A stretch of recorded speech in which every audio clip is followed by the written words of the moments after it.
Exact paintbrush that I used for my color washing. It's a really good size for right now. I'm going to go in and add details into multiple different sections. I'm going to do a little bit here, a little bit there. I'm going to choose a color and start with that. So I'm going to start with my lightest light green, and I am going to use my outline of my colors for my black and white, my grayscale versus my colors to tell me which one's my lightest. Which you guys should have already made. So my lightest is green. I'm gonna start with green.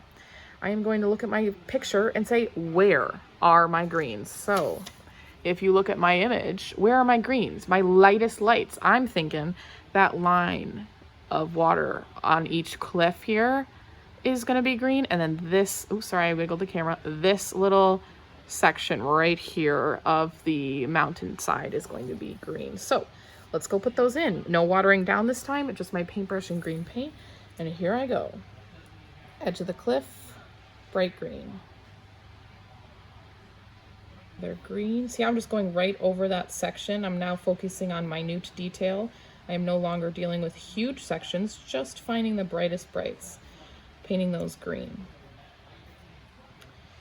Green pretty much goes across this whole section and then comes down a little bit low right there. So I'm gonna measure that out, paint green across that section. Using, like, and you see how much I've mixed? It's really not that much. Let me hold that up for you. Really not that much paint at all. I can always mix more. You don't want to over mix and have it all dry out on you. Line of green gets skinnier as I go, so I'm gonna lessen my pressure. And then there's a bunch, sorry, I jiggled you again. There's a bunch of white spray from water right here. I think it's going up onto a beach, so I'm gonna lay that in too. So I'm kind of softly blending.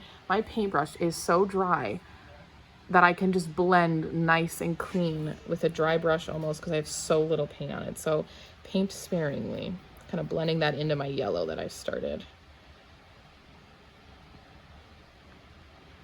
Now again, you're painting in a color scheme, so your painting colors is not going to be the colors of the image.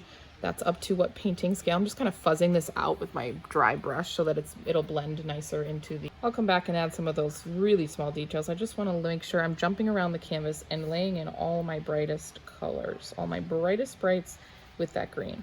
Now I'm just going to do a couple I'm just going to do a couple darks so I can show you how that would look, and then I'm going to go into hyperspeed mode. Oh, so the darkest darks. My darkest dark is going to be violet, and then I'm going to find my darkest darks on here. So I'd say this little cavern right here, that's the one I'm going to paint. I know it's scary, but let's go for it. It's right here on this other side. I'm going to lay in my darkest darks. Maybe my darkest dark is even a mix of my violet. This comes all the way up here, and my blue violet.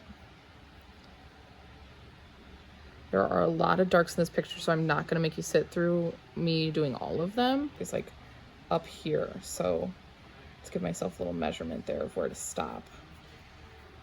And I'm going to go back in obviously later, as you'll see in my time lapse, that there are different levels to this shadow, and I'm going to have to show that. You can use whatever paintbrush you think size you need, but I always start with bigger so I don't focus too quickly on small details. I really need you to jump around the canvas in this way. If you don't, you're going to paint one part of your painting and then forget about the rest. So we need to make sure our painting is developing across the entire canvas evenly.